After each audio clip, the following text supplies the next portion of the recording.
Hi friends, నమస్కారం. ఇది పెద్ద పాలుతండ చిన్న పాలుతండ మధ్యలో ఉన్న ఆంజనేయ స్వామి గుడి. అంత ఆహ్లాదకరమైనటువంటి వాతావరణంలో ఉంటుంది. చుట్టూ పచ్చటి పొలాల మధ్యలో ఈ యొక్క దేవాలయం ఉంటుంది. ఇక్కడ వెంకటేశ్వర స్వామి కూడా కొలువై ఉన్నాడు.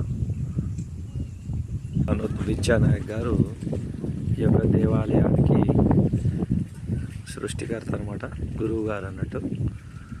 భక్తులకు కోరిన కోరికలు నెరవేర్చే విధంగా ఈయన చేస్తూ ఉండేవాడు పూజలు. అనుకోకుండా హఠాత్ పరిణామంతో కరెంట్ షాక్తో చనిపోయాడు పాపం. ఒకసారి దర్శనం చేసుకోండి ఆయనను. ఈ వెంకటేశ్వర స్వామి యొక్క దేవాలయం ఉంటుంది ఇక్కడ. ఇట్లా రాళ్ళ మధ్యలో నుంచి వెళ్ళాలి. చూడండి, ఏడుకొండలవాడ వెంకటేశ్వర స్వామికి జై.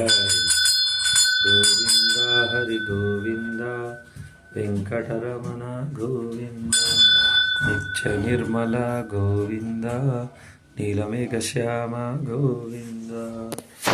గోవింద హరి గోవింద వెంకటరమణ గోవింద.